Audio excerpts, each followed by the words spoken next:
They try to drown me. I can swim upstream so profoundly. I can stay calm in a dire situation. I'm at it every day, no time for a vacation. And I smell blood in the water.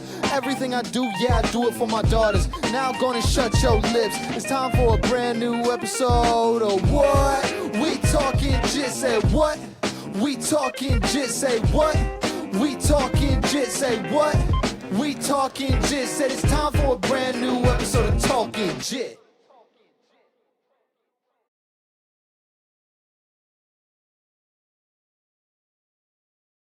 For a service even, you know. Mm-hmm. I think that creates like a really solid customer base. It's really good for networking, and also gives you like a really great in tune. You're closer to your customers, so therefore you're hearing what they're saying, and you can take that into account with the product you're making for them, you know. Yeah. So it shows that you give a shit. It doesn't, and I think it's good on a customer level too, because it's kind of funny, but even like Nintendo. Mm-hmm. Nintendo is kind of like known for, and this might cause some people might agree, some might disagree, but Nintendo is kind of known for, at least with certain games, listening to their customers. So, like, they put out a game and people bitch about it, and it seems by like the next game or two they correct a lot of those issues. And I think that is why Nintendo can last in, you know, the days of Call of Duty and just like fast action games, you know. So I really like that idea.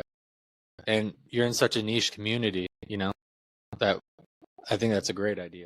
Yeah, it definitely it definitely helps people kind of understand who we are behind the business, and it also keeps me accountable, because, you know, the other thing is, if I say these things out loud rather than keep them hidden, it kind of puts a responsibility on me to follow through on them. And, you know, we literally just talked about discipline, because it's very difficult to keep, once you drop off, you know, for some time, for whatever reason, it's very difficult to kind of get back into the groove of things.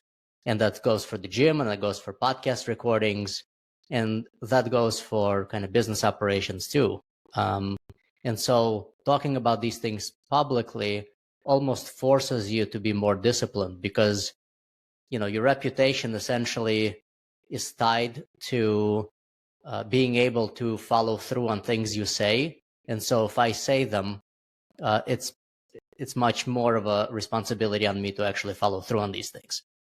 Yeah, hold yourself accountable. For sure. So, you know, you whoever, you got secrets? maybe, you know, whoever's listening to this, you know, definitely listen and keep me accountable, because I actually want to do all these things. Oh, sweet. Yeah. So I'm going to share this presentation. Let's see if I can do that here. Okay, window, share. See what this thing's going to look like. Oh, shit, look at that. Oh, wow, here we go. Oh, yeah, dude. You know, I put a whole deck together. It's called deck now. It's no longer a presentation. I'm hyped. You know, back in the day, it was called the PowerPoint. Now it's a deck. So you guys get to look at my deck pics. That's funny. I know. All right. So we're going to do these monthly town halls. And I was going to start with, you know me, but, you know, I don't think the followers know who I am. So my name is David. Sometimes I'm called Russian Dave. I am a Masters 3 blue belt at Supremacy BJJ in Largo, Florida. Kevin is actually a brown belt at the same place. It kicks my ass daily, and if you follow my personal account, there'll be some videos of that happening. Me, Dave. Yeah, absolutely. So for the past 20, maybe just under 19 years, I've been operating small businesses. The first one was my friend's. I worked there for about 12 years, and then I started my own, which I ran for 11 years. And then last year I sold it, and I started Trophy Wall. And so I started it I registered in December. Actually, I think in November. But really, from a sales perspective, I just started running it in February. So we're kind of a fresh new business. I've always considered myself as a product guy. I really like product. You know, I've been in the product space for a long time, developing consumer products, business products, doing kind of manufacturing and sourcing and materials and production methods and quality control and all kinds of things. But running my own business for the past 11 years has really made me a born-again people guy, because I think while you are a product business, it's very difficult to do it without proper people. And proper people, I mean people that help you along the way as your employees and partners, as well as your customers. And that's actually the reason to do this whole thing, is to kind of put my ear on the pulse of the customer and have a direct connection. And so I am a product guy, but I'm also a born-again people guy. And feel free to stop me at any point to ask any questions you want. Okay. So, why? Remember, like the Matrix? It's the question that drives us Neo. Moment, when he's in the club and Trinity comes over and, they talk about why he's there and what he's doing, and it's the question. And so the proper question has always been for me, why? Why am I doing this? Why am I qualified? Why this? And so, as I said before, I've been running businesses for a long time. I've been making products for a very long time. I generally also like to notice problems that I have, and I'd like to create solutions for them. And so as I started competing, I noticed the problem because I couldn't find any proper wall mounts to hang my medals on. And so I started tinkering and essentially came up, after a bunch of iterations and testing, with what we know today as the mount and the mount light. And that's been the product. And, why me? Better question is, why not? Somebody has to do it. I seem to be competent at it, and so might as well get into it. And then why this? It's like, after I sold the business, it took me a couple of months to actually figure out what I want to do, because I was like so burned out from running that company that I wasn't even sure whether I want to start another business. I tried maybe like looking for a high-paying job and seeing if I can get into operations of larger companies. But then as I started tinkering with the product, the metal mounts, the fire kind of got reignited, and I forgot what it was like to build the business from scratch. And I remember that I enjoyed what I enjoyed the most in my previous, again, in hindsight of 10 years of running that business, is what I enjoyed the most was the beginning stages of running that company. It was putting together product and putting together policies and solving problems and creating sort of systematic solutions that are automated and don't rely on me as a bottleneck. And so I'm kind of doing the same thing now. And the larger the business grows, the further away you get from that. You kind of get into more of HR problems to some degree, and you get away from actual business problems, in my opinion. And so as I started doing this, I felt that fire again. And so here we are again. Yeah, it's nice, huh? How deep can we get in with this? As far as you want to go. So I don't know if we're on that part yet or not, but because I've for the listeners, I've been there from the beginning of this so far. And it's funny because this is a problem I ran into already. Like I just had that conversation. I'm like, it's kind of funny how this just went over my head, because there's been several times where I've tried to look up like a cool metal display, and I have not found anything cool. I thought everything looked super tacky, and it didn't do like the justice. Like, to me, it looks kind of shitty when you got like the thing on the wall and it's just a straight hook, and you've got like 3 metals hanging from it, overlapping each other and just dangling off. It almost looks like a key rack. Yep. Like where you hang your keys, and it doesn't do the metals justice. So when we spoke of it, and then you jumped on getting the equipment to make it, and then you built the product. I guess my question is like, how did you know how much of an investment to make? What if it failed? How did you know like this was worth pursuing? Because I think this is something that might be great for not only like the niche, but also like other entrepreneurs to hear. Because a lot of people have a lot of ideas, but it's really hard to tell if it's worth chasing or not. Yeah, that's a great question. And I'm going to start by answering it by saying that you have to fall in love with the problem. And the problem as you see it, obviously. And, your vision is biased. However, it's also objective to some degree, because if you have that problem and you can't find a solution out there, chances are there are other people like you out there who are looking for the same solution and can't find it. And so, again, it's like all innovation is driven by need, right? And it's generally the need of the person creating the innovation. I think if you look at a lot of the inventions out there, most of them, I would say, got derived not from sort of a corporate pushed, although maybe I guess in the pharmaceutical industry they did, or big business. However, like the light bulb maybe got invented because Thomas Edison needed to read a book at night, and the candle was burning his fingers or some shit, and he's like, man, I have this problem. And so there's probably other people out there who need this problem. I don't actually know whether this is true or not. Maybe it's a fabricated story, obviously. But in my opinion, same thing kind of happened with the last business I ran, paper tubes. It's like I needed packaging, I couldn't find it. I found a couple of vendors who did something similar. I wrote up an entire business plan. I emailed it to the CEO of that company. They ignored it, and I was like, fuck it, I'm going to start this thing. And so I'm literally feeling the same kind of void in this space. It's like there isn't much out there. What's out there isn't very pretty, or it's not very seamless.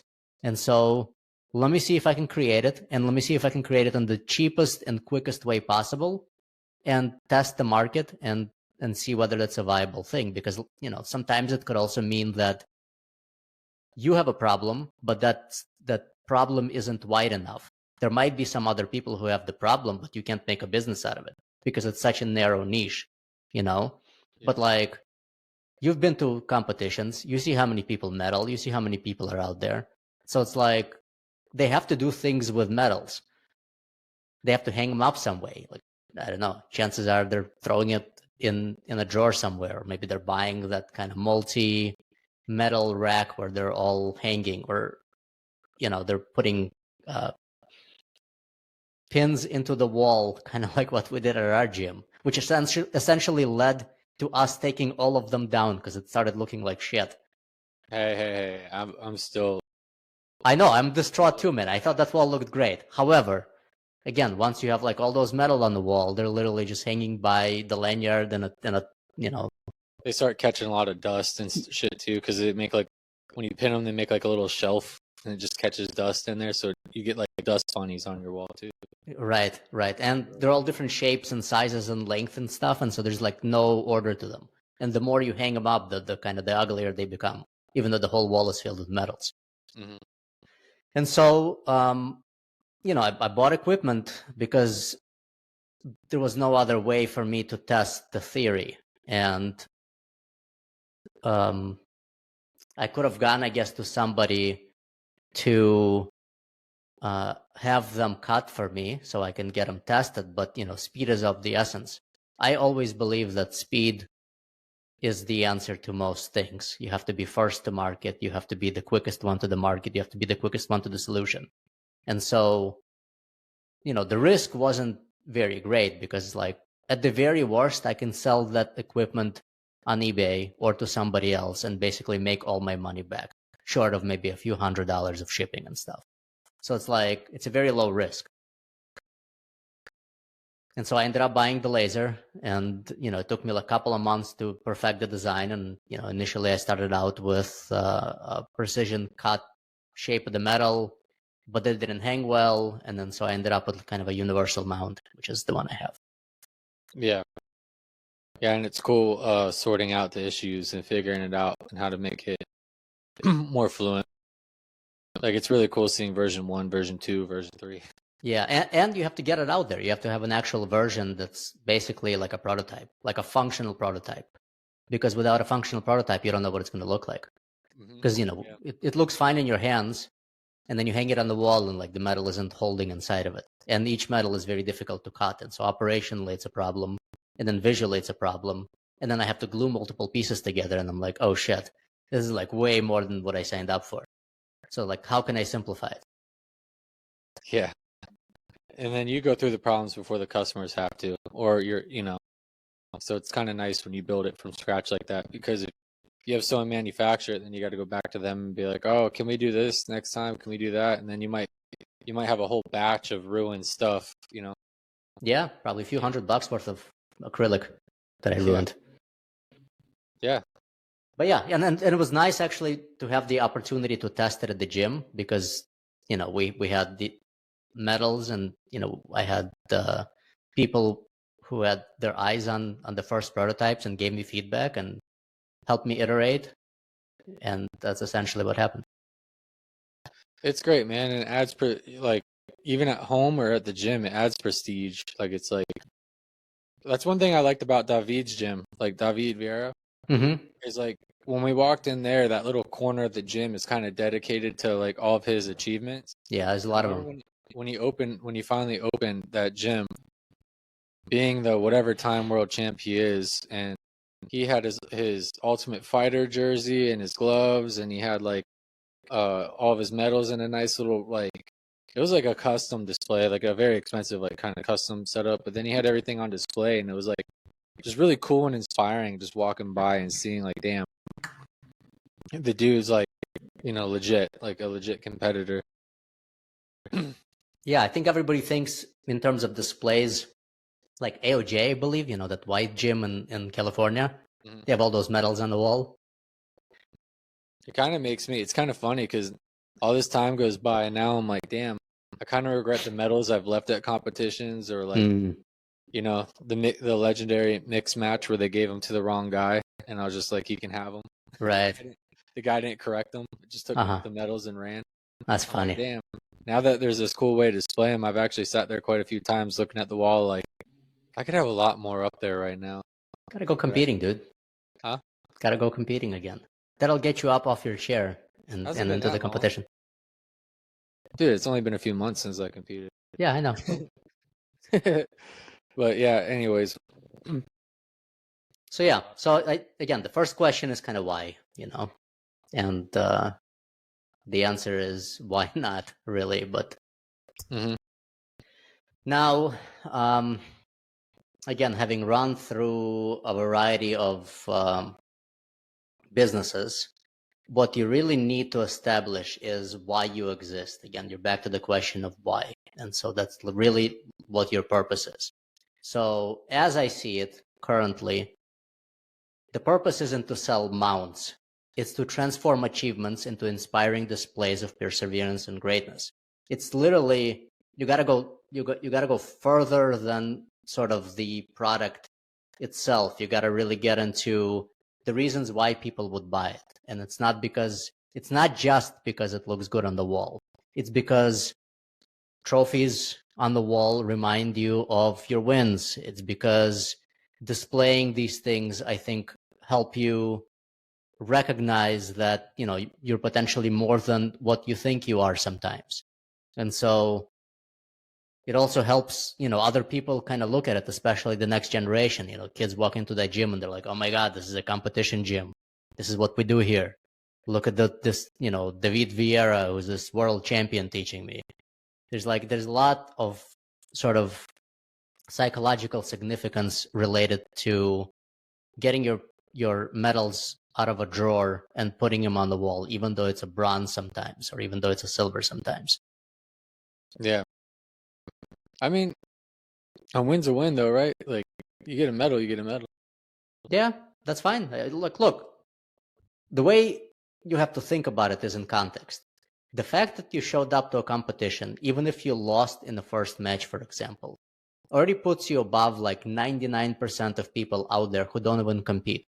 Because as you know, competition isn't between you and the opponent sometimes. It's between you and yourself. You got the nerves, you got the adrenaline dump, you got, your self-worth.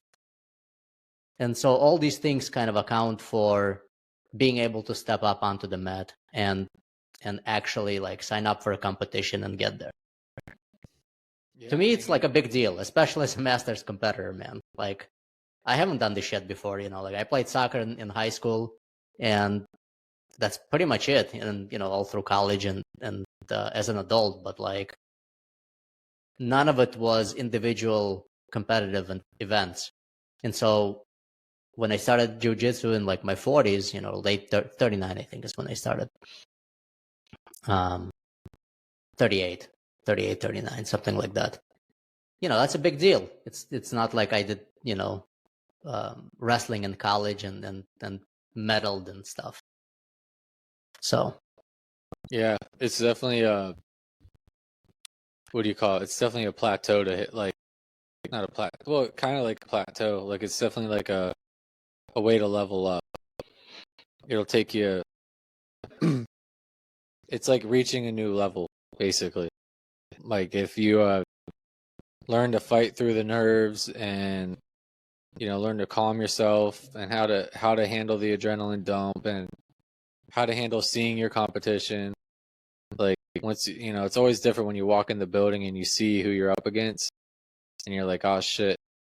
But constantly reminding yourself that person's in the same situation. So you're here to handle it better. Yep. Than they are. Yeah, it's literally motivation, to keep going sometimes. So yeah, you got a cool way to display them, and it, medals hanging on the wall. More always looks better, right? Agreed. Like you put one up, that's nice. You put two up, you're like, damn, I need a third. And then you get three of them up there, you're like, maybe I could fill this wall and have a story for each of them. For sure. I mean, I know people who have like hundreds. I know, that's crazy. Some of those guys that you were showing me, my lord, how much money they must have given to IBJJF. It's crazy. Yeah, that's pretty crazy. But look, it's worth it. It's worth it, and it's worth it on an individual level, and it's worth it on a team level, and it's worth it on all levels beyond that, because people in those gyms where the head instructor is the first guy to sign up for a competition and the one to get on the podium all the time, whether it's first, second, third. That's pretty motivating, man. That kind of puts a fire on you. Tested, Absolutely. Yeah, it builds character for sure. I think. Well, yeah. There's a difference on the mats between like competitors, hobbyists, and then like just enthusiasts. Like you roll someone who's a competitor or ex-competitor, but still has had their competition days. It's a lot different than rolling with someone who's just like off the street or just comes in their spare time, or there's different levels. You could tell when you roll. There's some guys in the gym who roll really good and they don't ever compete, and then there's some guys who I don't know, I feel like they compete and you can kind of feel that they're a competitor. Like they've got Right. that edge and that type of like grind when you train with them. Same in fighting, same with like sparring and boxing and shit like that. I think that's why wrestlers are so like aggressive, because they're so used to that like pace and that grind. Yeah, the competition. Yeah, that like wrestlers are always competing. Like it's not like, oh man, every once in a while Jimmy went to a karate tournament and broke a board. It's like they're always it's nonstop. It's like the most grind, like the definition of grind, Yeah, judo guys are like that too, actually. It's weird because I think a lot of other martial arts are very competition heavy. Yep. And jiu-jitsu is like off and on, because you can have gyms that are non-competition gyms, and you can have gyms that are like only competition gyms. Yep. Yeah, it's strange. Yeah, some gyms go through phases. Some gyms go through phases for sure. When I got to our gym, like there's a huge, like every competition we had like a lot of people. It made it really fun. Mm-hmm. And then probably like right around halfway through in the beginning of my purple belt, it like tapered off a little bit. But now it seems like we got a few guys. It's funny. It seems like the older guys are now the ones that want to compete, not the younger guys. I'm telling you, that's the market. That's the market. It's Masters 3 blue belts. Yeah, for real. That's funny. So what's next? All right. So once you have your purpose established, you really have to kind of get core values there. And core values are generally values of the owners, because it's very difficult to live and work fake values. They really have to be like things you actually believe in. So for example, in our previous company at PaperTube, our core values were competence, integrity, curiosity was there too. Competence, integrity, curiosity. Man, I don't even remember anymore. But essentially, they formed the word circle. So like C for competence, I for integrity, and so on. R for respect. No, it wasn't respect. It was man. I can probably pull it up, but we're gonna move on from them. Yeah. My values here, in my opinion, can be really boiled down to three things, because a lot of them are sort of self-encompassing, right? In this case, they formed the word ICE, not because we want to deport people, but because we're ice cold. As they say, you need an ice bath every morning in order to build resilience. And so our values are integrity, because before I used to actually believe that competence was the number one value. And over time, that really changed, because integrity is more important than competence. Because I think if you don't have that baseline of integrity, it's very difficult to have anything else on top of it. And integrity I defined as trust and reputation are the greatest personal assets, and they are valuable resources that must be cherished and nurtured. And I would say I put integrity above all else.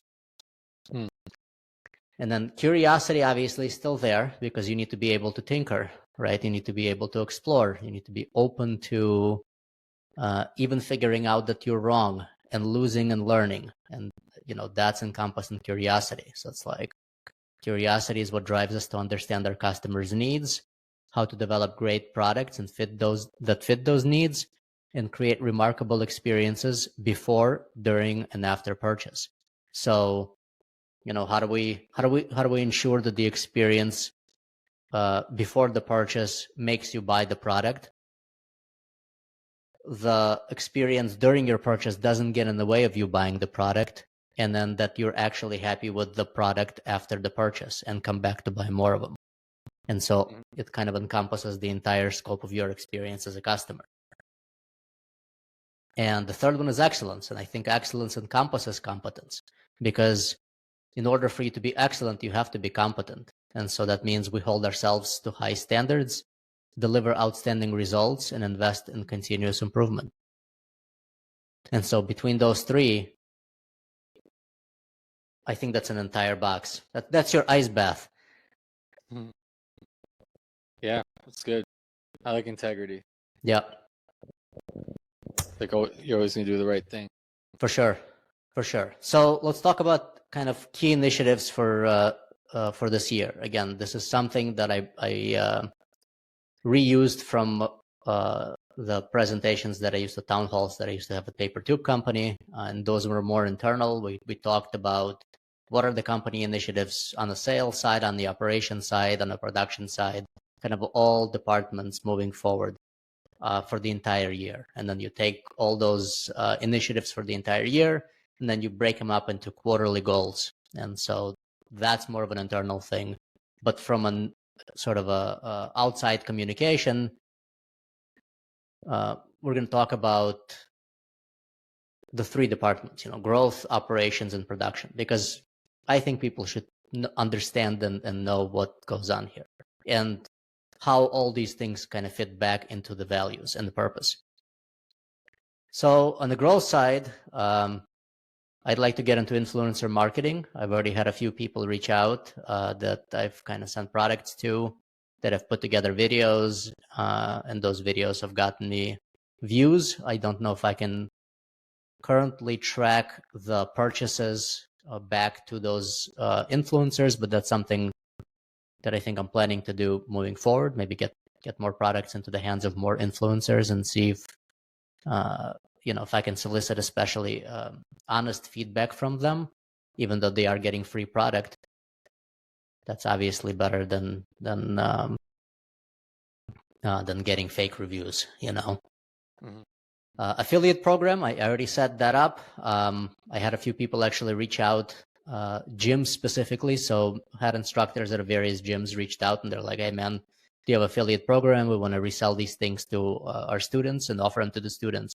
And so I set up an affiliate program. And, you know, if you are a gym owner, reach out and we can talk about having you offer the mounts to your students and earning some money and some credits on that. I think also in the future, I want to do some events, maybe get a table out at a couple of these events, maybe Tap Cancer out. I talked to a couple other ones. I talked to IBJJF. They sent me the rate for Jiu-Jitsu Con.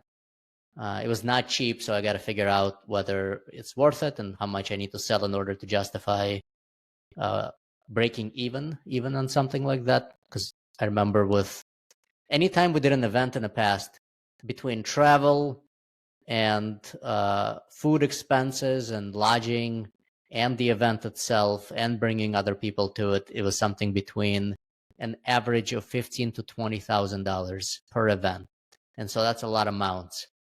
Yeah. So I don't know if I can justify it currently. I don't know if I'll be at that sort of expense. Maybe it'll be 10 to 12,000 total. Still a big expense to do. So maybe, you know, PANS is obviously right around the corner, but I'm kind of late to that event. That might be an easier event to get to than, you know, Las Vegas, for example, because that's in our backyard. So maybe next year. Orlando Open. Yeah, Orlando Open, something like that, assuming they have tables out there. But anyway, so that's something I want to do. And then additional sales channels. So for example, I already set up Etsy, got a couple orders through there. Setting up a TikTok shop. I believe live shopping is a current trend. So I want to see if I can maybe, at the very worst, learn the skill of doing live shopping, even if it fails miserably. You know, they say any skill you learn is better than not learning it. Mm-hmm. And so that's another thing I want to do on the growth side. On the operations side, we've been generating, my wife and I have been generating content daily. Some days we post multiple times a day. Some days we post once a day. But ultimately, we're posting daily. They said you need hundreds of views in order to people even to give a shit, or thousands of views. You need like hundreds of posts before people give a shit, and so we're getting there. I mean, we basically went from 0 to, I think we're sitting at about 400 followers at the moment in about a month. So I would say that's good success for a startup. Yeah, social media is so exhausting. Yep. Talked to my lawyer, got a patent application going. We did a search of patents, and we feel that there's a utility and a design patent on the mount, so that includes the configuration of the holes and the utility of how the metal hangs.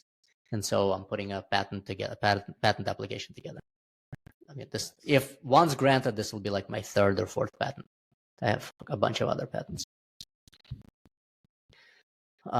Q&A live sessions. So again, I'm planning to do town halls like this every month.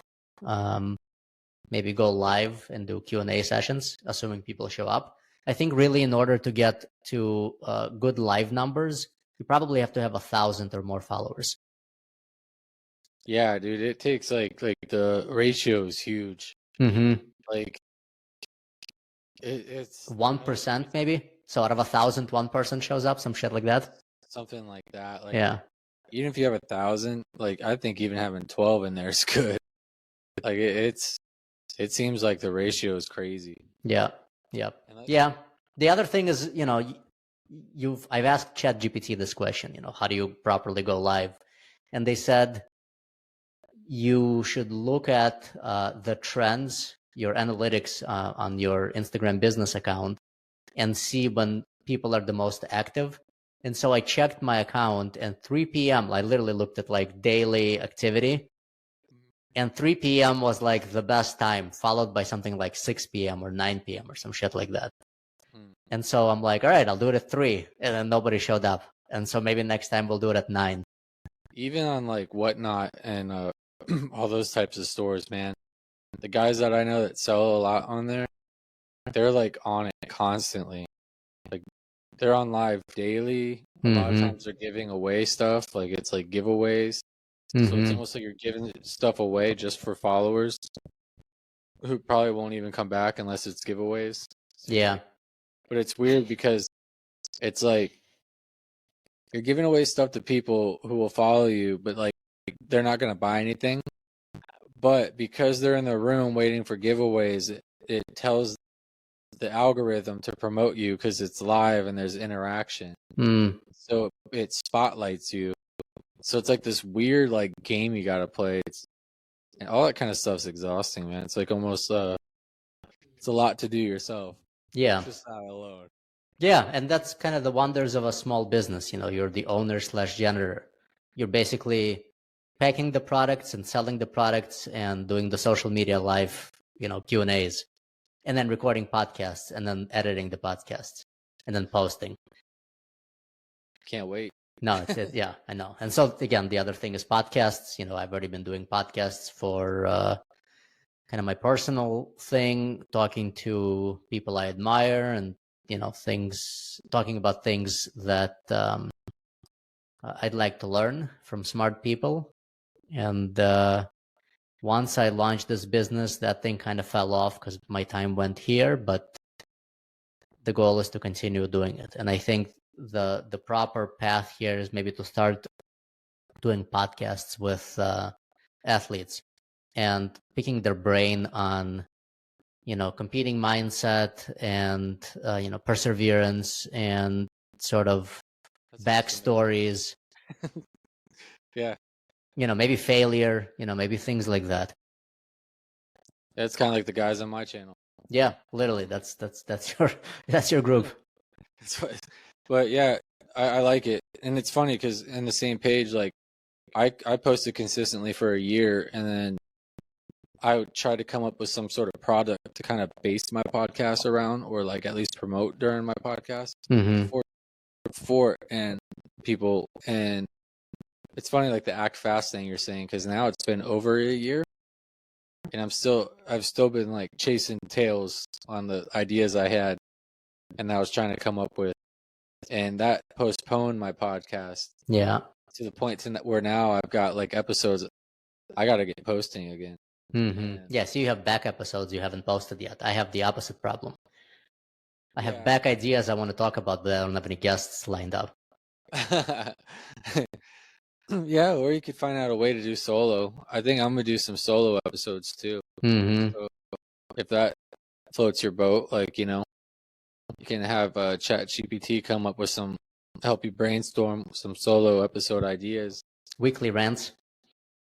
Yeah, stuff like that. I used to have tidbits, like when I noticed stuff at the gym, or like even if I had I noticed like, you know, a training partner or like a student or something like that gave me an idea of like a lesson I could teach. Like I posted like a tidbit, like the competition jitters one I posted, and then like the purple belt blues or purples. I remember that one. That one was good. Purple belt blues got pretty popular, which is kind of weird because that one was like it was just like almost a spur of the moment, like something I noticed, and then I'm like, oh, it's not just blue belt blues, it's purple belt blues too. I just sat down and wrote it out and then talked about it. So maybe something like that could help you. Yeah. I gotta fit all this in between all these other things I'm doing. So I know, man. Just social media alone is such a time. Like, it's rough. It's very rough. I remember when I was detailing, I would so my idea of detailing, because I detailed so many cars, and a lot of them were like nice luxury cars. When I started really getting into it, my idea was, and for any detailers out there, if you're listening, like ASMR videos. That would be a really good. I'm sure they exist, but that would be a really good channel for ASMR for sure. All the scrubbing and all the different like sweetening and stuff. Yeah. the hoses sucking, like the hot water extraction, wafting, all that stuff's got its own noise. But that's a really good idea. But one thing just for posting on Instagram, I try to like daily, like whatever car I was doing, post like the pictures of the car before and after, and then like write like in the caption like facts about that car that aren't like common facts. So I look up the car I'm working on and go through Google and find like some cool facts and copy and paste it into the caption, just so like people who saw my like post like had like a reason to like actually look at it and check it out and like learn. Like I was trying to give something back to people rather than they're just saying, "Oh, cool, clean car. Oh, cool, clean car. Oh, cool, oh, shiny car." I wanted them to have some sort of value, and like that became such a pain in the ass because like you've got several appointments to make and you're trying to clean this car and clean that car, and sometimes you don't even get the before pictures because you show up and you're like, all right, let's get this done. And you start breaking shit out and getting into your emotions, and you're like, oh fuck, I didn't take the before pictures of the seats or anything like that. And then like sitting there looking up facts, you're like, oh, when I get to the next job, I'll post this one. And then pretty soon it's like 2 or 3 days go by and you still haven't posted the pictures of the cars. It'd almost be like great to get like a day, and I'm just spitballing here, to get like a day for social media. Like get all your like social media and pick like a day to sit there and just have like something scheduled all out and post it automatically. Yeah, that's hard to do. Like the editing alone is like a separate role. And because, even talking about the car situation, you have to figure out what facts you want to look up. You want to figure out where in the scene those facts are going to be the text over, and you want to get the audio right, and then you want to get the angles right, and you're probably filming from like multiple GoPros, one inside, one outside, one on the bucket, one on your hand as you're like brushing and shit. Oh yeah, I know. Yeah, so it's a lot of stuff. But there are people who do that successfully. I think there's a guy on TikTok who reposts cars, I think Repo King or something like that. It's basically this dude. He's got a bunch of cameras mounted on his tow truck. So there's one on the lift arm, there's one inside the cabin, and then there's like one on the side somewhere. And he's literally going into like shitty neighborhoods and taking cars that have outstanding payments. And he's like in and out, and sometimes he catches these people like coming out with a rifle, or people like screaming at him and shit and throwing stuff at him. And I think he's got like hundreds of thousands of followers, and he's getting millions of views, and he's probably getting paid more money by TikTok than through the actual job. Yeah, you've showed me some crazy accounts that are like the guy that roasts mailboxes. Yeah, dude, it's crazy. That guy I found, I saw like him. He made a funny video of him rapping the mailboxes like he's roasting them, like a rap battle. And I'm like, that's hilarious. Let's see what else this guy's got. And his whole account was literally that. But he had a lot of followers and shit. It's like, yeah, for sure. And I think that's almost a different business. Although there are people who do it successfully on both sides. For example, like that Chinese dude, Tony, from LCT Signs or some shit. killing it. He's killing it. He's got like over 1 million followers, and he's selling signs. So he's clearly doing both successfully. Do you think that like his content's funny, but do you think that like it's that funny, or do you think that he went viral just by chance and then ran with it, and it's just he's doing a really good job at keeping the flame burning? I think so. I think that's the case. Sometimes you have to get discovered by accident, because he probably created a whole bunch of unfunny content before he kind of randomly stumbled on this thing, and it caught people's attention, and then now he's doubling down on it every time, and he's like developing his own whole persona around the virality of Tony. Yeah it's fucking great. So maybe at some point I'll do that with mounts, like I'll do stupid narrations of people getting injured at competitions from not tapping, and then I'll basically call it all gay and then try to sell a mount. Yeah, man. I think I would love to see that. I think we talked about that before, like there's so many jiu-jitsu videos out there that are goofy as hell or homosexual as hell looking. Yeah, yeah. And you can probably turn that into an influencer channel just by itself. Now, I have mixed thoughts about that because, the unseriousness of it, I don't know how that relates to your brand, because on the one hand, you want to be taken seriously as somebody who's competent, for example, who does an excellent job. On the other hand, you have this like online persona of a meme guy, right? Or this funny like comedy guy.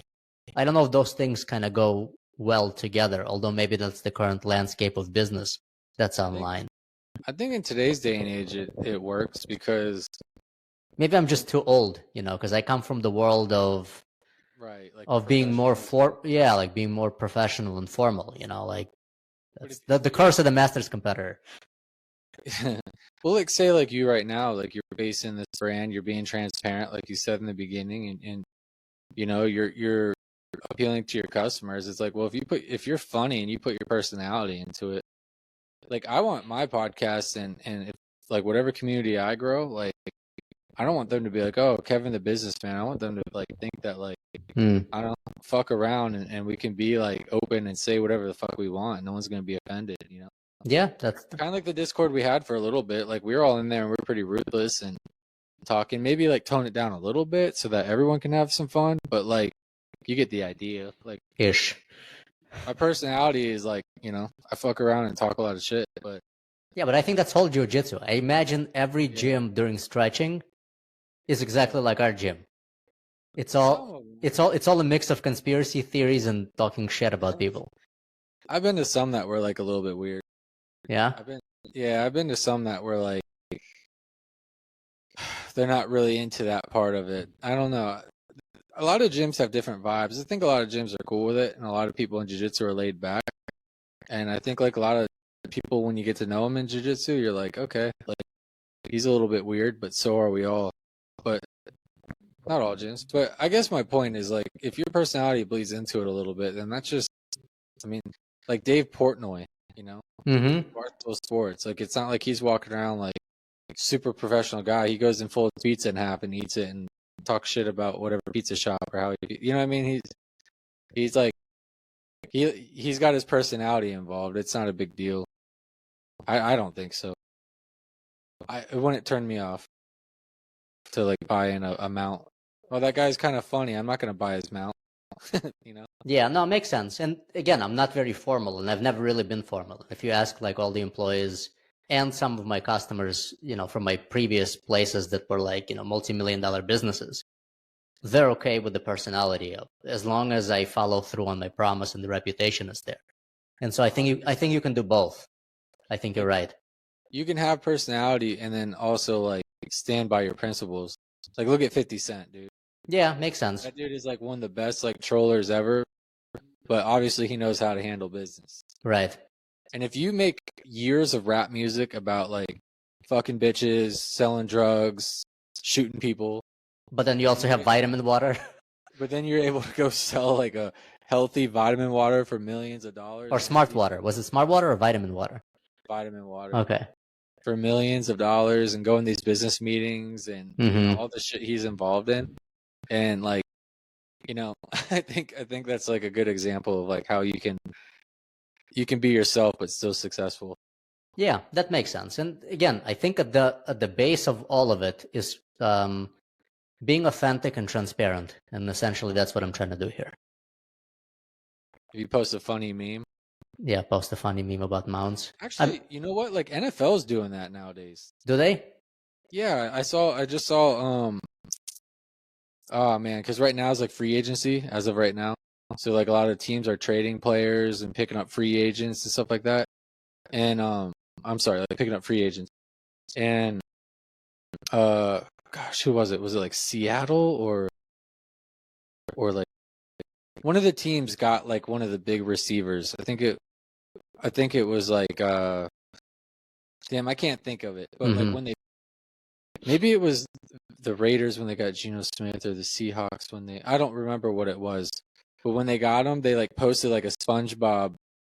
It was like a picture of SpongeBob like kind of biting his lip like smiling and like looking over like he was up to something. You know what I mean? Like even those like organizations are posting memes and funny stuff. Yeah, makes sense. Yeah. It's I think it's great to add personality into it. Sounds like I need to create a mount with the head of JD Vance as the medal. Have you seen those memes going around? Dude, jump on it. It's ridiculous. Like, yeah, you don't have the medals to make that move or whatever he said. You don't got the cards to play that or to. You haven't thanked me for the medals yet. Yeah, exactly. You haven't thanked me for the medals. Yeah. Anyway, talking of being funny and authentic. So the production side of things, obviously, is its own little department. And so on the production side, the initiatives are to streamline assembly, and that's from cutting the mounts to packing the mounts. I'm going to improve packaging. After packing hundreds of these mounts, I already switched packaging once to, I don't know if I have one here. I got to go find it. But essentially, it's a band that fits onto the mount, and then the mount itself goes into the bag. And so while that looks good, the problem with that is there's a lot of touches, because then you have to peel the paper from the mount after the cutting. And then you have to make sure you don't get any fingerprints, especially on those black mounts. They're like mirrors. And so they show every single mark and fingerprint. And so as you're trying to put that packaging band on it, I'm grabbing it with hands and leaving fingerprints, and it requires another wipe. So it's like adding to the assembly cost. So I'm going to switch again from the bag plus band to a printed bag. So it's going to be just peel and bag. Okay. And then I'm going to launch shadow boxes. I don't know if you've seen some of the images. A few customers have bought the mount, and then they went on Amazon and they purchased a shadow box, and I purchased a couple. It's essentially, yeah, they look really good. They look awesome. And so, you can interchange them with the black and the white, and they look phenomenal. And so I'm going to see if I can, because I think they're like $20 on Amazon. They're made by some company who also makes them in China, obviously. I've reached out actually to that company and set up a wholesale account, but there's not much margin to make any money reselling them. So I'm going to see if I can make this thing myself and sell them for cheaper than $20. Maybe I can help you with that. Yeah, we'll talk about that, and that makes some sense. Is that the idea I've got, or the department you've given me? Yeah, and then inventory controls. I ran out of inventory once, and it took me like 2 weeks to replenish it, and I had probably 30 orders sitting there waiting for the acrylic to come in, and then I had to cut it, and so I had to actually upgrade all those people to more expensive shipping to get it to them faster. But I ate all those costs, and so I'm setting up controls to make sure I don't run out of product, and I can still ship within 1 to 2 days. Do they let you subscribe and save? Subscribe and save, baby. There we go. Yeah, some of those sponsor guys, maybe they can get like a trophy wall, subscribe and save. Oh, here we go. All right. We're going to get to see it. Yeah. What's new? So a few things have actually changed. So first, when I launched it with just the white, and it was glossy on both sides. But then I found better material. I basically found a material that's matte on one side and glossy on the other. And then I found a really nice black one that's really nice matte on one side, and it's super glossy on the other. Here's a picture that I took, because that's at any angle there'd be some reflection, so it might as well be me. And so the one actually to the left of the black one is the gloss white, and you obviously don't see my reflection in it, but it is more glossy, and it looks beautiful. And actually that's the packaging. So on the left side you see the white one with the band in it. And so when I try to put the band inside of the black one, before putting it in the bag, I touch that thing like 30 times. And so I got to wipe all those fingerprints off again. Because again, if you're unboxing, you're a customer unboxing the mount, I want it to look beautiful. Yeah. But anyway, buy rags or gloves. Yeah, I'm doing both. I use rags and gloves, and then I actually found a really nice acrylic wipe that doesn't damage the surface. But for the black one, the matte one actually looks great. So I think most people that have purchased black are putting the gloss side towards the wall because it looks much better on the matte. I would think because the metal is shiny that the matte would look better. Yeah, here's the matte. Like it looks great. Yeah, it looks great. Yeah, it's like literally no fingerprints on that thing. While the other side, again, it's, you know, I can see the reflection of my ring light over there. So everybody now who buys a mount is getting an upgraded finish, matte on one side and glossy on the other. Nice. All right, next, here's the shadow boxes I was talking about. Man, they look great. Gorgeous. I know. I actually, now that I look at them, I almost think that every one of these should be in a shadow box. So I got to figure out how to get that produced. Although, again, they look great without it. I mean, there's plenty of pictures of people putting it on their walls, and we have it on the wall of our gym with no shadow box behind it, and it looks fantastic. It looks good. Yeah, that way looks cool too, because, and for people, just to give people another option, our wall has pictures of our competitors in shadow boxes, and then the mount is hung underneath of it without shadow boxes, and it kind of looks cool because it makes the practitioners stand out. Yeah, and then like this is their achievements, but it still looks really modern and sleek. Like all their stuff is on display. Yeah, so it looks good either way. But again, once I see them in the shadow box, man, they look so good. Butt scooting back there. Yeah, I see your dog over there. That's all good. She's been like circling me like a shark. It's funny. I thought she's like butt scooting in the background making fun of you. All right, what else is new?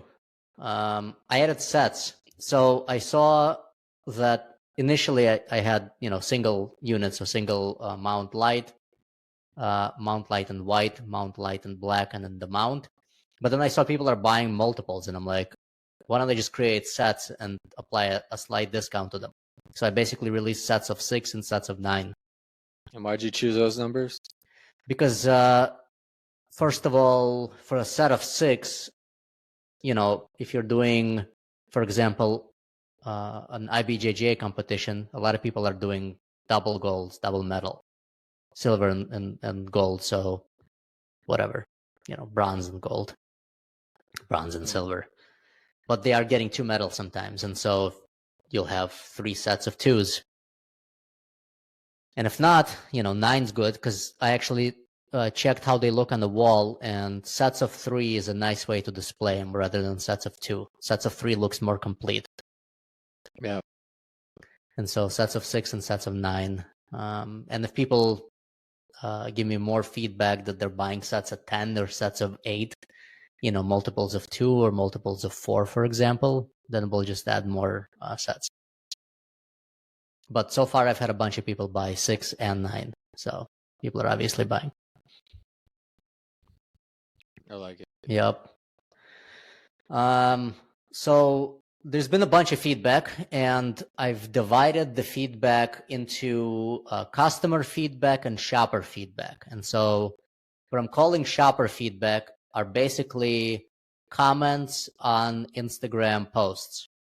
And there's been a whole bunch of feedback, and I've read through all of it, and I've replied to all of it, but I've essentially categorized it in kind of functional categories. And so I'm going to walk through each of those.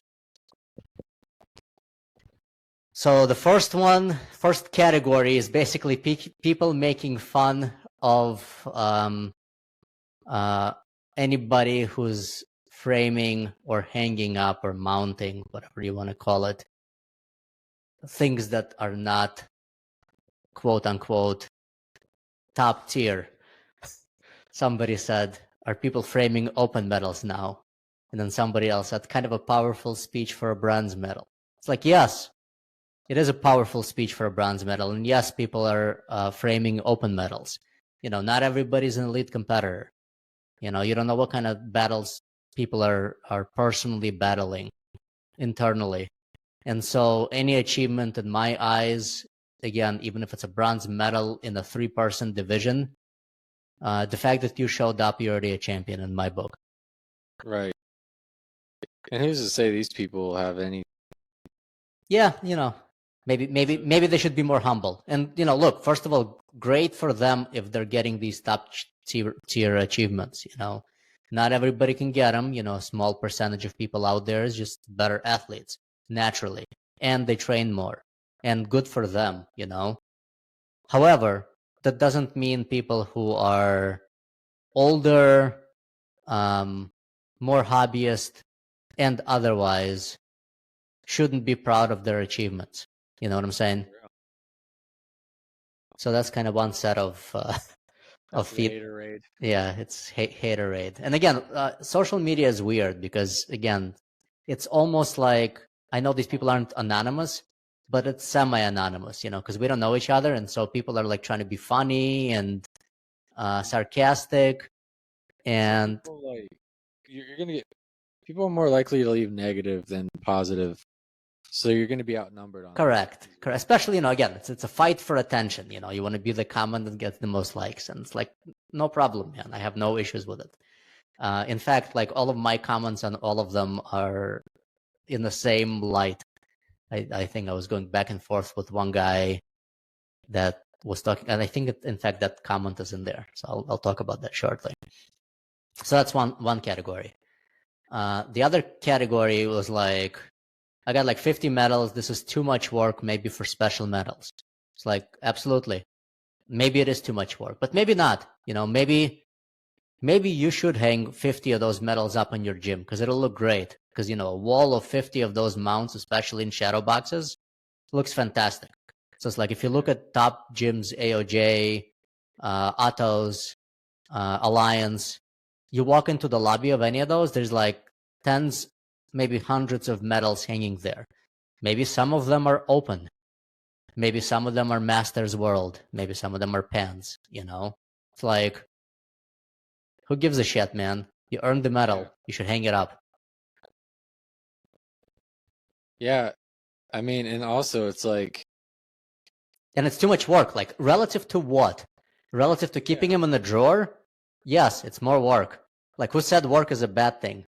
Why do you want the medals if you're not if you just got them laying around? Right. And again, this is no hard feelings. We're shooting shit. Yeah, maybe they've got them hanging up already. Maybe they're already pinned up on the wall or whatever. Mm-hmm. But also, why not? Right. That's exactly what I'm saying. It's like, why not? It looks good. Clean your bed. Or was it? Make your bed. Clean your room. Gonna go Jordan Peterson in you. All right, so that's kind of the second category. Then there's the category of cost. So we can talk about that. So the first comment I think I got was a guy said, cost too much. And I looked him up, and he owns a Jiu-Jitsu Academy. And so I responded, that's what they say about the cost of membership, but we both know the true value. And so I feel the same way about any cost. What's the value of what you're doing relative to what the cost is? If you don't see the cost, then maybe you don't see any value. And so it's like, it's no problem. Maybe you're not the customer. Right.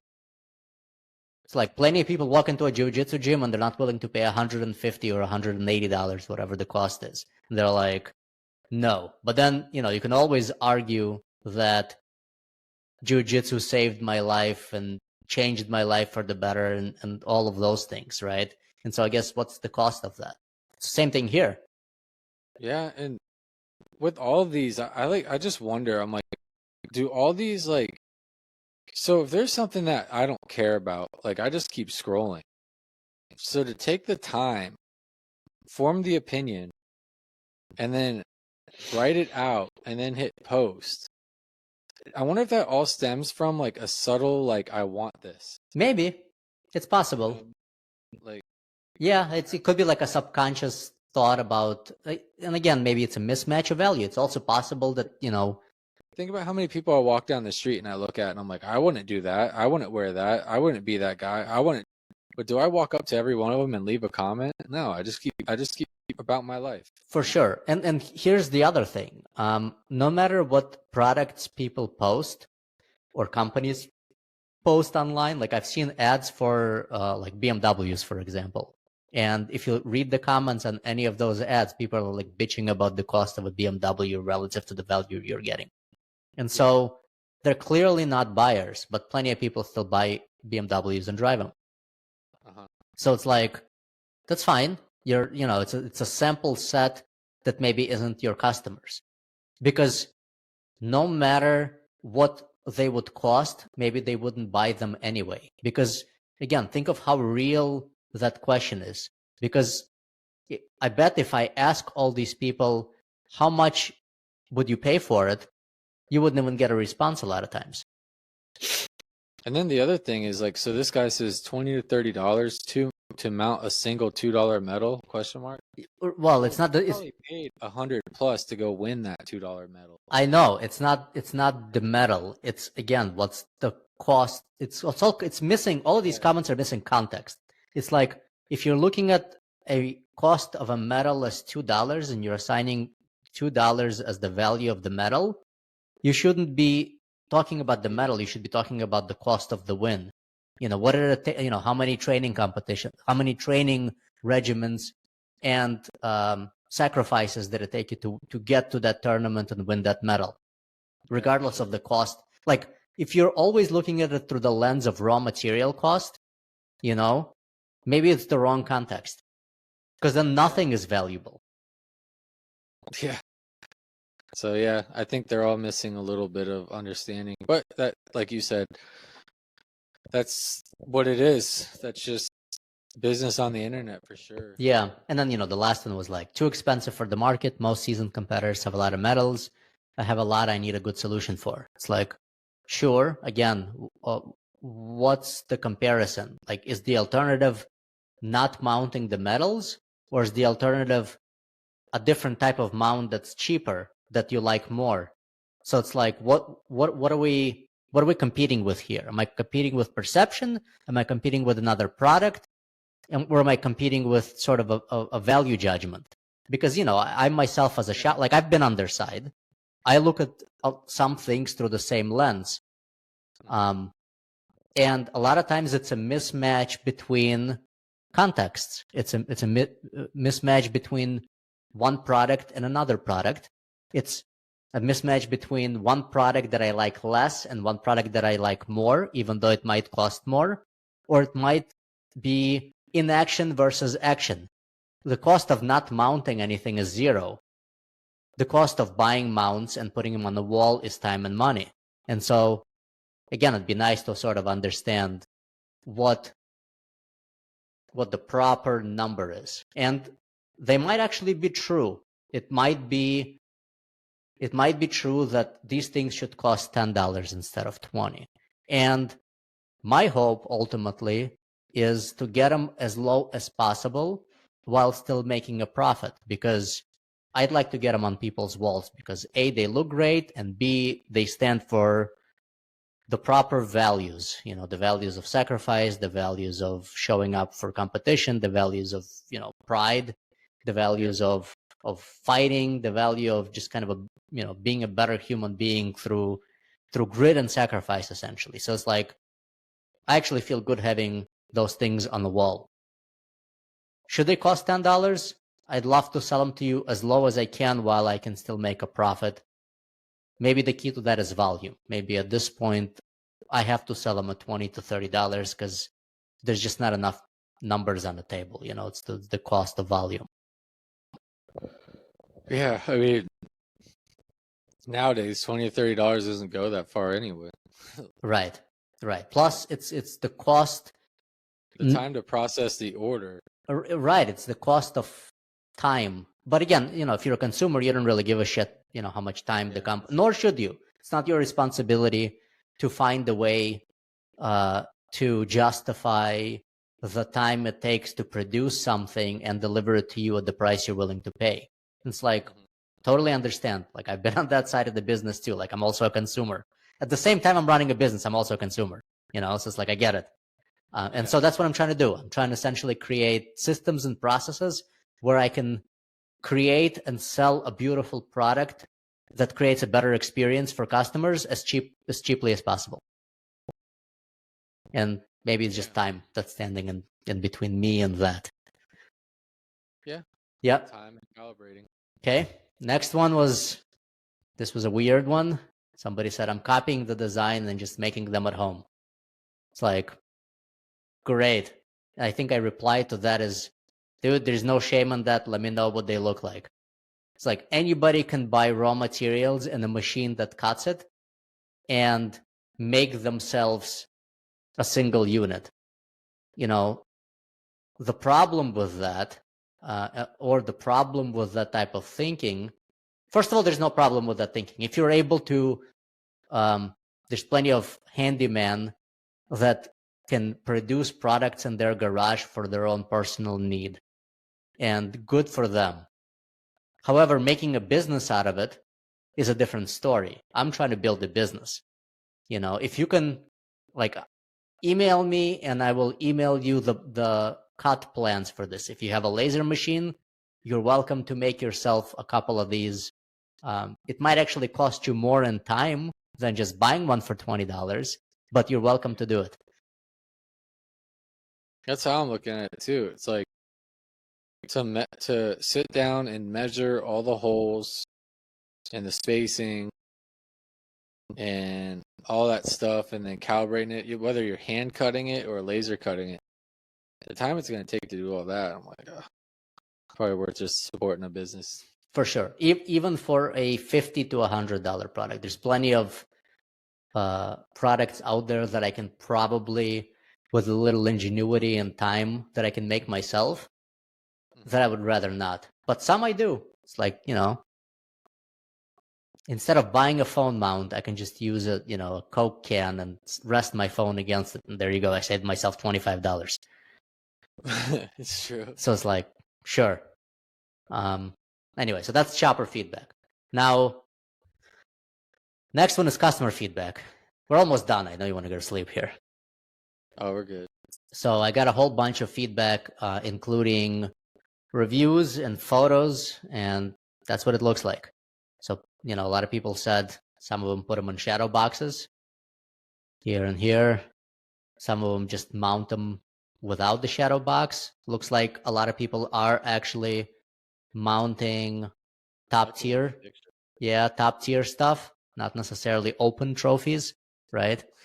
Open medals. They're doing World Masters, and they're doing Euros. They're doing Pans, Worlds, things like that. So yeah, good for them. It's great. The only feedback I would add to that is a lot of them have this little pin on the medals. You can remove them. It's a removable pin. So I would say remove them and put it onto the knot. And then that will allow you to hang the medal like so, where you have a piece of the lanyard showing under it and a piece of the lanyard showing above it. And it looks better than kind of having the medal resting at the bottom and then the lanyard on top. But all the feedback from customers has actually been positive. Yeah, it's a dope product. Yeah. I think even a Naga medal looks good. I mean, like we said, that's internet trolls, but I think it's a great product, and it's a good point that you're proving right here that like the shoppers can talk shit, but the people who buy it, you know, yeah, it's like the product at the gym I'm trying to sell, you know, like tap me in front of professor for $30. For $40, you get to choose a submission, and no one wants to buy it. Everyone wants to tap me, but no one wants to buy the product. That's funny. But I gave out one for free, and he got his brown belt within a week. That's pretty funny. So 5 stars. It's a proven product. First customer loved it, great results, and now it's just getting all the shoppers to either shut up or put up, For I don't know sure. if I'm gonna hand out another freebie or two or something. We'll see. But You need influencers. You basically need somebody to film a video of tapping you out, and then the professor doing good job. oh, if we have a video of him, if we have a video of him getting his belt, I could probably get the video of him getting the loop choke. Yeah, I could probably stitch them together. Like, coincidence? it's pretty funny actually. Just drop my rates. It's pretty funny. Literally, that's what you need. You basically, so here's the script. So it's like the role, the submission, the recognition of the professor, and then the promotion. Oh my gosh, I gotta talk to Chris. I'm gonna talk to Chris as soon as I can. Let's do it. I gotta get that like that piece of film. Hopefully, homeboy didn't delete it all. I hope he's got it saved somewhere. That'd be so funny. That'd be great. That's the whole presentation. Yeah, that's it. So basically, again, just talk about initiatives and talk about the current situation, state of affairs, and hoping to do this every month. Yeah, it's cool. It's great. I love it. I think it's an awesome product. Now that you got the affiliate thing set up, we should film a video, and then I could drop it in my podcast. It's like a little commercial. Hey guys, let's take a quick break, and I want to show you my buddy's new product, Trophy Wall, and hit some of those, some of those points, and then I have get my own affiliate marketing. Hell yeah, get you some mounts. Well, wait, how does that work? So like everyone they sell, they get like a kickback? Or... 10% of the sale. So basically what it is they get their own link. So it'll be like trophywall.co/ACAI, right? Mm-hmm. And you put that link into all of your content or otherwise. And anybody that clicks on that link will basically get a cookie. And anybody that buys that has that cookie through that link, the referrer gets, not only the referrer gets 10% of the sale, but also the customer gets 10% discount. So everybody that you refer through that link automatically gets 10% off the entire order, and then you get 10% of the sale. Can't lose, brother. Yeah, that's gonna be sick. Yeah, hopefully it goes through. Yeah, I think it's a good model for again gyms, because I've had a few people reach out and they're like, can I buy like 50 of these and hold them in the gym, and then I can sell them on to students after competitions, and I can send them a QR code. Yeah, I can do that. Yeah, a QR code would actually work too.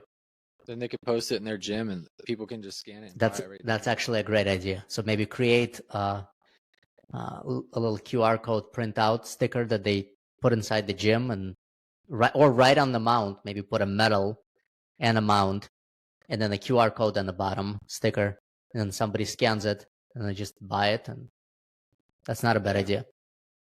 Yeah, and then then people in the gym can go back to the gym and scan it, or they look at it. I think that'd be a great idea. Yep. You could almost even make pamphlets and just if you get heavy into marketing that way, just send out kind of like what the tournaments do. The tournaments send out all the flyers. Maybe you could kind of follow their thing. Here's all the flyers, and then everybody gets a Trophy Wall checkout link. It's not a bad idea too. Like sponsored events or sponsored athletes. Yeah, I like the product hustle. I really do. I like when I did the drop shipping. Once it started picking up, I was getting very excited. I loved being able to read the analytics, see what was working, see what was selling, and then try to figure out how to expand and big. And then, like I said, drop shipping kind of went out during COVID. But it was really cool getting. And then with the art thing, I had prints, and I was doing kind of my art prints, but on these cool shorts, just simple kind of Florida shorts, really comfy shorts, and that was selling. Dude, you should do more T-shirts. Your designs are good. Yeah, I mean, Andrew went through my website and got it indexing now. So now I just gotta That's another thing. What I want to do, I know this is a lot we've talked about 100 times, but what I want to do is get back to the podcast. I just want like I would like content to build it around, or a community. So like as like it's not just like posting pointless episodes. I want to make sure that those episodes and the people I talk to and their like stories and all that shit actually get to people's ears. Mm-hmm. And then I'd love to have like some sort of like product link to it as well, that like, you know, the podcast somewhat stands for. Mm-hmm. I don't know. At this point, with how many fires I had, like I told you, I think I got to the point where I put too many irons in the fire. And I think within the past, like, I don't know, month or two, they all kind of like burnt me out. So I hit this little burnout. I accidentally put myself in a burnout stage because it was almost like the anxiety of like, I want something. I need something going. I need to get something going. I need to see some sort of light. I need some sort of like relief. I need like the feeling you're getting now, like that you have a product that's working, and how you got like the excitement and that hustle back. Like that's what I was searching for so badly, that I was just everything. It was the woman in the red dress from that podcast. Yeah. It was like everything that popped up was like the new thing for me to go try. I'm like, maybe that. And I just hit some burnout. Focus. You need to focus. I think the problem also a lot of times is you're spreading yourself thin. That's exactly what I did. And I kind of knew I was doing it, but at the same time, I wasn't sure anything was promising. So it was like, well, while I'm waiting on, I was a little bit out of my league on like a lot of stuff. So like with the app stuff, that's not my world. I don't know anything. Is that still being built? Your guess is as good as mine. I see what you're saying. What's his name? Neil's got like some guys looking into it, but they're all on vacation. So it's like that's what would happen. It's like, oh, everyone's on vacation. I'm waiting for answers. I'm waiting for the next step. Okay, well, in that meantime, let me try this and see if there's anything. But yeah, so it's the lady in the red dress. That was a really good podcast. It was like almost refocused me, or like you know, sometimes like at least for me, like I know I'm doing the wrong thing, but for whatever reason I have to put the fork in the light socket to truly know I shouldn't be doing that. Yeah. No, I hear you. And I'm pigeonholed in a corner too. That's the other thing. Yeah, I know. You got a job you really love and have a hard time leaving it. Yeah. Right. But yeah, anyway, trophy wall is looking sick. I'm loving it. It's crazy. It's like legitimately a problem I ran into quite a few times where I'm like, oh, let me find a cool way to display my medals. And I like didn't even buy anything. I didn't even buy the best thing I found. Mm-hmm. Like I didn't have the urge. So now that like you came up with that, and it's probably going to sound like I'm biased, but I think if I saw it on the internet, I would definitely, after any achievement as well, like Open, Naga, whatever. Yeah, I mean, whatever. It's like new breed. $20 or $30 and you hang it in your room. It's cool as shit. It's better than sitting in the sock drawer. Even for a $2 medal, huh? It's kind of disappointing, man. I kind of don't like, and let me know how you feel about it, but I don't really like that stigma. Like, and this doesn't just go for jiu-jitsu competition. This is competition in like general. Like when I was fighting, it was like, I would get a fight. I'd have like 2 or 3 months notice, usually start amping up training for like a little bit. And then coming down that last month, you're getting into weight cutting. Mm-hmm. You're kind of cutting weight, but you're trying to keep your energy up while you have no energy because I cut too much weight. I went from like, I walk around like 152 and fight 135. Damn, that's low. And those last 5 pounds would not come off of me. That's why I fight up. Fuck that. Yeah, well, that's why in jiu-jitsu I don't cut weight, and that's why at purple belt when I competed, I did like a whole division up. Mm-hmm. Like I weighed in light, well, not light, but like I did a weight above what I weighed, but I just didn't give a shit anymore. And actually, my last MMA fight, I didn't cut a lot of weight. Like I said, fuck it, I'm gonna fight 145s, which is a whole nother 10 pounds. Think about that. Yeah, it's a big difference actually. See, And most of those people are actually cutting down to it. They're probably like 165 and they're cutting down to 145. And you're like, fuck that, I'm fighting up. Yeah, I felt like death. It's literally the same problem I have, because I'm in between weights. So I walk around like 146, 147. And so I'm fighting to 154, I think, in the gi. So I'm like, in the gi, I weigh like 148, and then I'm fighting dudes that are like 154 in the gi, and they're cutting down. It's like everybody I've talked to in my division, they're like, yeah, man, I'm like 170 and I had to cut down 20 pounds. Like, motherfucker, I'm literally like... Yeah, it's fucking bull. I'm with you on that, because I walk around like 165, and 168 in the gi is like where I'm at. And usually you get like, for whatever reason, I don't know if it's nerves or whatever, but the day or two before, I don't know if it's because I get busy or slightly stressed or what, but usually, like, even if I'm like 165, 168, the day I walk into the tournament, I've lost weight. Yeah, it's nerves for sure. Nerves, and then you wake up and you don't really eat because you're like, it's competition day, so you don't really like cram your face. Yeah.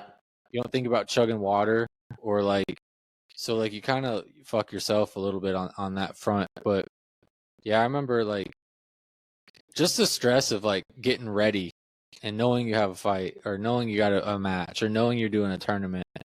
And like you said earlier, man, and that's been my mentality the whole time. Like, you're a jiu-jitsu practitioner and you show up and you train, or even like a fighter, an MMA fighter, you show up and you train, you like to, like, I still like to get with MMA guys and like, like go against the wall, or like you see Isaiah and I lately just been like kind of play slapping. Yeah.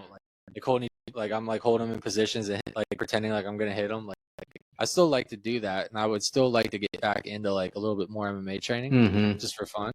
But there's a whole, like, once you like compete or taste competition, like you understand there's a whole nother level, and there's a whole nother like depth to it. And it's not just technique, it's all like a lot of it is mental, man. Yeah, like, yeah, for sure. Like there's a lot of people who are super technically sound, but like when it comes to the pressure, they can't handle that. Like they can't handle the anxiety, the adrenaline. The thought of them losing might stick in their head too much. The thought of them winning might stick in their head too much. The thought of like, what does everyone think of me, or everyone's watching me, or like, or stage fright, like, that kind of shit might stick in their head a lot. And like, so just to deal with that, I think puts you on another level. Even people that I've seen that showed up and competed and got their ass kicked the first round and they're done and they're out. It's like, well, if you go back to the gym with like, man, that like, you either go back to the gym broken or stronger. So if you show back up, like, I feel like you're already a different, like, you're now almost like a competitor. Like, and I feel that too. It's like anytime I come to train the week after a competition, my game is completely different. And then over time, I get more complacent, and I'm then like on the bottom, letting people just pass so I can work on my shit. But like the week after competition, I'm literally like pressing from the top. No one talks about that, like the week after you compete, like when you're like relieved and like all the stress is gone, and now you know what you got to work on. You've gone to the gym and you face the music, or you got in the gym and face the glory, whatever it may be.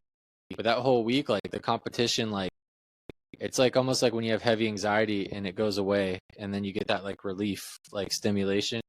It's almost like that week turns super productive. Agreed. At least for me. And like no one talks about that's part of the reward as well. But so for people to hate because of any kind of metal, like fuck you.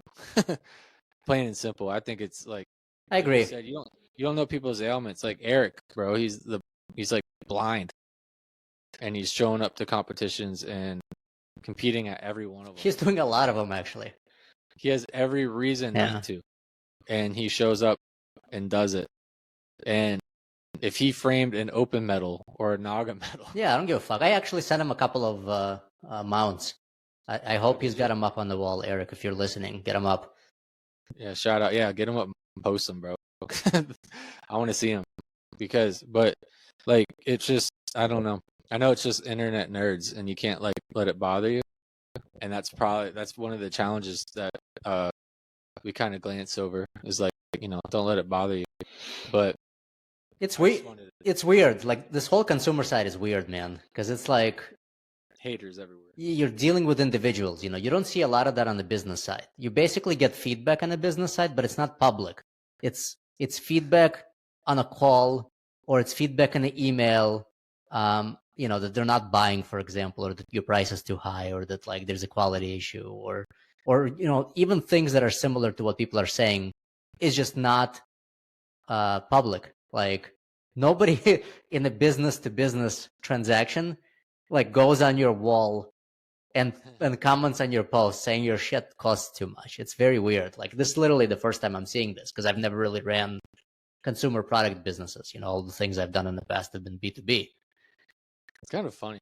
Which is actually another reason why I started this, because I'm like, I remember I even used to say to customers of mine that like, look, man, I don't envy you. It's a difficult business selling individual products, you know, like even though they're not sometimes selling individual products because they're dealing with like Target or Walmart or, you know, large retailers, but the product is a consumer product. And so they're hearing this side of the world of people complaining about the price and the quality and the perception and the value proposition and all the things that they complain about publicly, you know?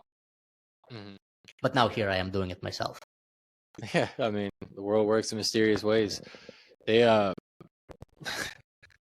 did it today, actually. Like, I woke up and I was, like, running a little bit late. Instead of, like, cooking eggs like I normally do every morning, I fucking, I ordered Fritas like, on the way to work.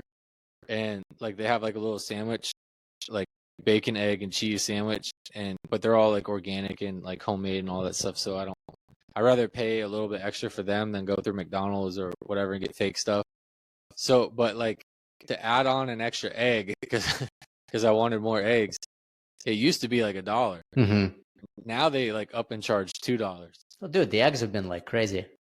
I know, but like I remember in my head it was funny because I still bought them, I still did it. But like driving there, I'm like, man, I almost want to go on Yelp and be like, $2 egg add-on, come on, bro. Like I can buy like half a carton with that. But you know, then the inside of me was like, I don't think they'd do it for no reason. You know what I mean? It's either they don't want to sell an extra egg or they have to upsell an extra egg like that. You know what I mean? Correct. They're either putting friction in the process to prevent them from doing the work they don't want to do. Yeah. or it actually costs them all of a sudden more money now. Like I literally had the same thing today. I went to T-Hive, you know, the place where we get our gi branded, because I wanted to buy a couple of T-shirts with the Trophy Wall logo so I can wear them over at Pans and stuff. And so, you know, I show up there and he's got like a couple of T-shirts in stock, and I'm literally buying 2 T-shirts with the logo on it. And they're like $35 each. And I'm like, motherfucker, you know, that's so expensive. But then I realized that like he's gotta work my artwork and he's gotta like print that shit out. And then it's only 2 T-shirts. It's like, yes, it's $34, but he's probably making $20 on this whole fucking thing. You know, it's not a lot of money in the grand scheme of things. And then, you know, he sees me like hesitating and shit. And he's like, you know, you can just like bring the T-shirts in and I'll charge you $15, like the same cost I charge you for the gis. And I'm like, I thought about it for a second because it sounds great, you know, instead of 70, I'm paying like 30 all of a sudden. But I'm like, I gotta go fucking figure out where to buy 2 T-shirts from that are blanks that I tried on, that the brand I know, and then I like them and I like the materials. I'm like, too much hassle. I'd rather pay $70 instead of 30 for 2 T-shirts and I let them do it and let them make money as a small business. Yeah, that's how sometimes I look at it too. Target's got some cheap T-shirts. Yeah, but it's like, I gotta leave that place and go to Target, and then I gotta go look at those T-shirts. Like, who the fuck is gonna do that? And then turn around and go back. I know.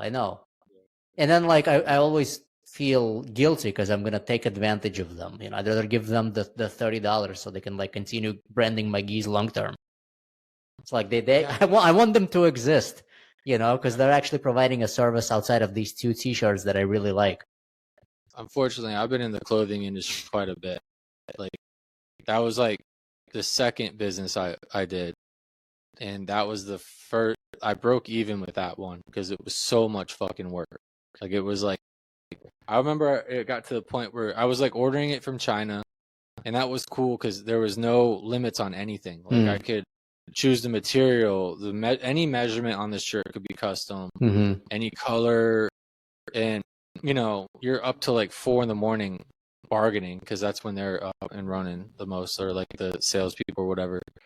And then like, you know, they always tell you their minimum order quantity, and then come to find out that's always negotiable too. 6 pieces per size, something like that. Some shit like that.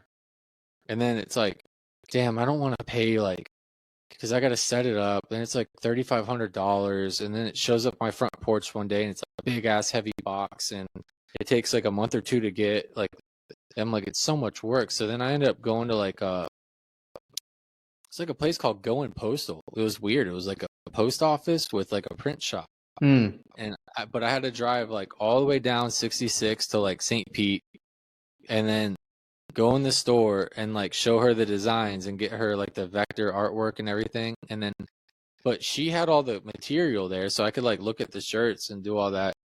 But they're still around? I think so. They might be.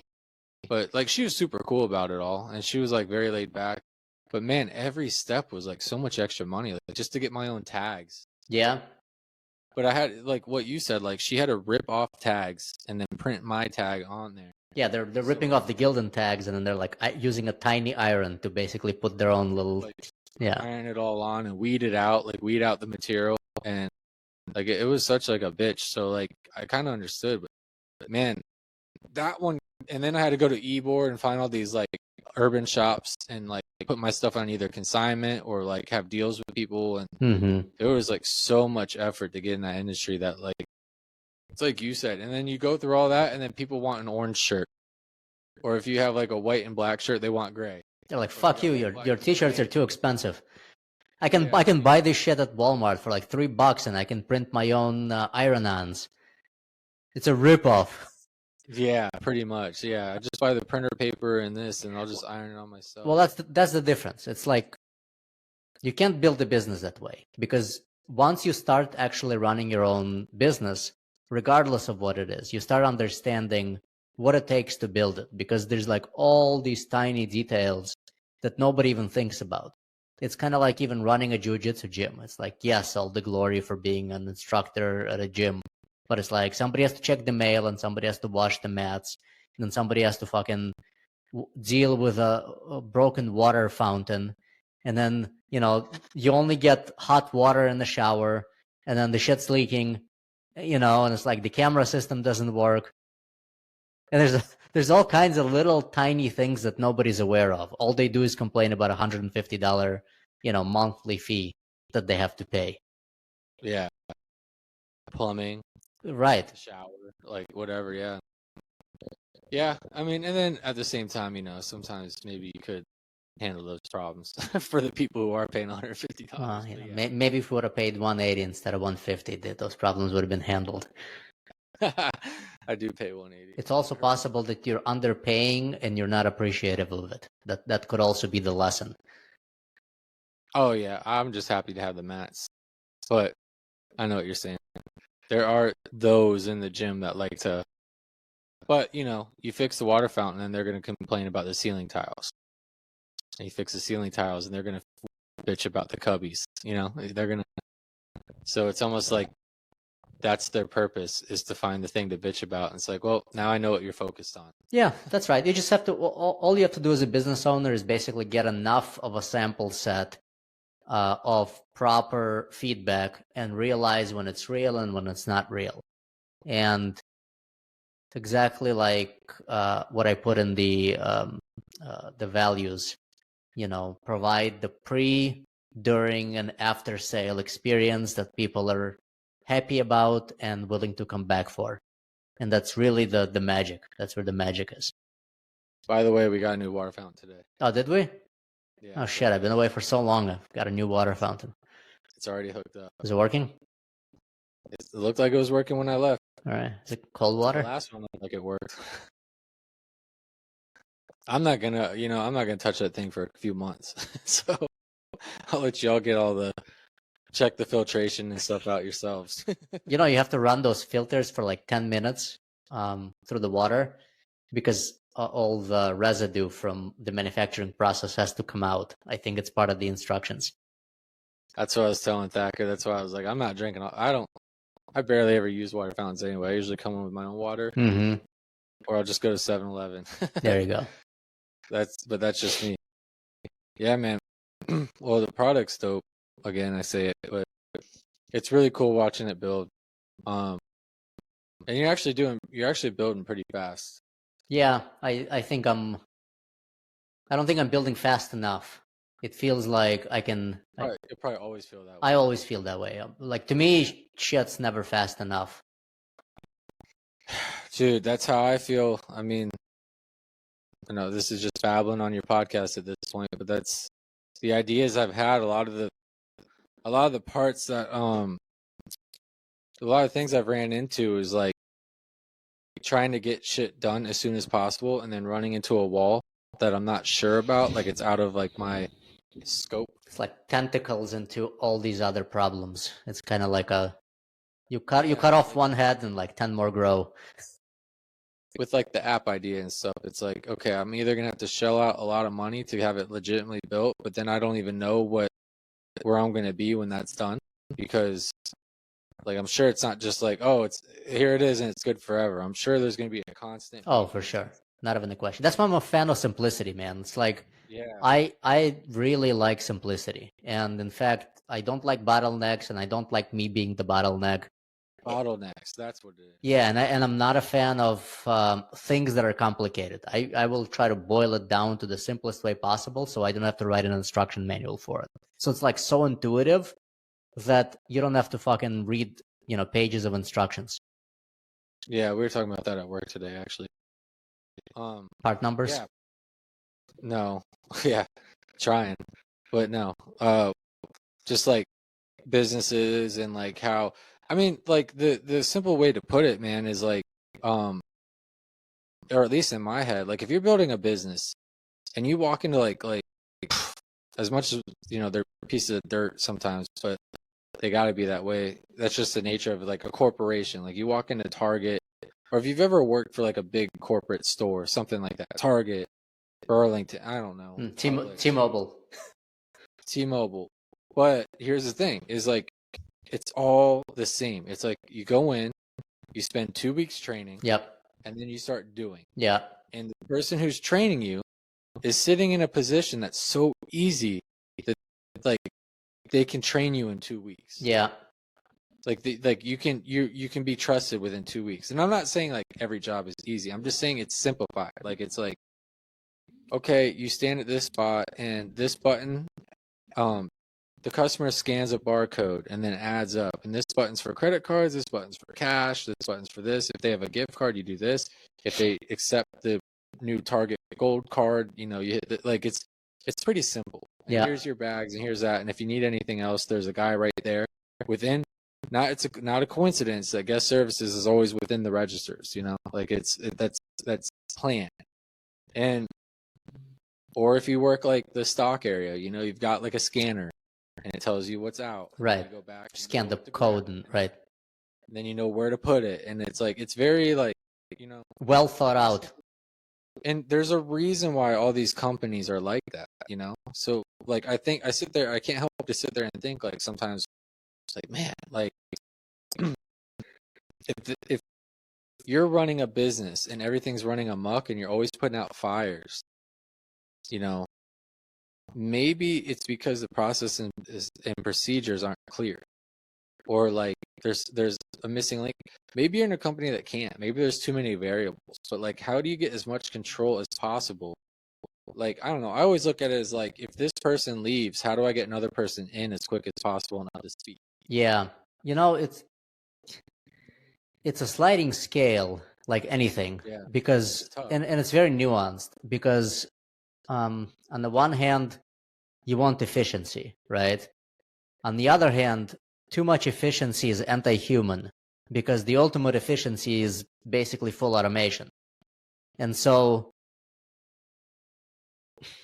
I like small business, but I like the big money, right? And so you kind of you kind of have to, like, if you're running basically a T-Mobile or AT&T or Walmart, you have to make it so structurally efficient that you create cogs out of people, where they're like just there as part of an assembly process, quote unquote assembly process, where then they come in and they just follow all the thought out systems that came before them and not deviate from it. And any personal complexity that's introduced in there is looked through the lens of inefficiency, you know? So it's a gift and a curse, like everything else. I get it. And it's very hard. It's easier said than done. It's really easy to sit there and come up with 100 solutions to things, right? And like you said before, when it's small, it's like riding a bike. Like you turn and you cut and you make corrections. You're nimble and you're small and you're quick decision. It's like the larger you get, the more bureaucracy you need, because your decisions affect more people. Yep. And so you have to create efficiencies and red tape. That's why our government works the way it does. That's why that's why people complain about large companies being like slow and unwieldy, you know? Mm-hmm. And small companies can sometimes come in and basically undercut large companies because they move much quicker, because one of them is a train and the other one is a motorcycle, you know? Yeah. That makes sense. But again, there's a gift and a curse in each. I just think that, like, you know, making spots efficient is beneficial. It does. But again, at what expense? I don't know. Add some culture in it. Put some pizza parties out there. I know. Everything runs efficient and everyone's got a cog. I know. And maybe you start doing community potlucks. Congratulations. We just hit $100 million in revenue. There's cupcakes in the cafeteria. Right. Or, you know, like that's why they do that, though. I mean, like, oh, I know. Hawaiian shirt day. You guys earned Hawaiian shirt day. Yeah, it's Hawaiian, right? Potluck day. You know, just make sure you wear things that are appropriate and doesn't offend anybody. Yeah, exactly. Right. I mean, I get it, but like, so it's like, I guess I'm thinking about cutting the chaos. Yeah, chaos is chaotic. Yeah, there's burnout. Yeah, the idea is to find your personal path. It's like you have to figure out where you're the most comfortable and what basically hits on all of your values and needs. Because there's plenty of people who make money running small businesses, and there's plenty of people who climb corporate ladders and have stock options. And it's like there's no right way. It's just what's right for you. Correct. Yep. I agree, man. And I think the mount is right for you. Yeah, there's Gracie Baja and there's Supremacy. It's like, I don't know which one's better. It's what's better for you. Yeah, you just gotta try them all out, dude. I know. How do you know vanilla is your favorite flavor if it's the only thing you've ever had? That is true. However, if it comes with, a side of cocaine, maybe you should stick with vanilla. That's why I keep coming back to vanilla. You know what I'm saying? This cocaine keeps me going vanilla, dude. Hell yeah. I've had no reason to stop. I've also had no reason to not do vanilla. That's right. Stick with vanilla. Oh. Never try, never fail. In the famous words of Homer Simpson. Yeah, I'll stay away from cocaine. I'll be cool never doing that. There you go. I think that's a good place to stop. Yeah, man. This dog's acting weird. I'm like scared she's about to throw up or something. All right. Well, it's a pleasure, like always. Yes, sir. Thanks again. Might see you tomorrow. Send me this one so I can post it. Oh, hell yeah. I'll post it up and we'll tag you and you can post it. Get me on that affiliate process or else I'm going to tell everyone these mounts suck. Yeah, fuck yeah. We'll do, you'll get the special link. It'll be trophywall.com / homo. How long do I got till that patent hits? I might just start selling for $29.99. No, fuck yeah. In $19.99. $18.99. $18.99. With $4 shipping. Yeah. Get a free $2 medal with every purchase. Oh, dude, I can sell the $2 medals that can go. You should Photoshop. This is the last part. You could Photoshop a medal add-on, a $2 medal add-on, so you can buy the mount with the $2 medal. That's pretty funny. We can just replicate Tampa Open medals and include those for free, already mounted. Call it the $2 medal mount. But it's not a $2 mount. It's a $2 medal mount. Still costs $20, regardless of how you slice it. Yeah, that's awesome. Yeah. All right, dude. All right. Catch you later. Holla.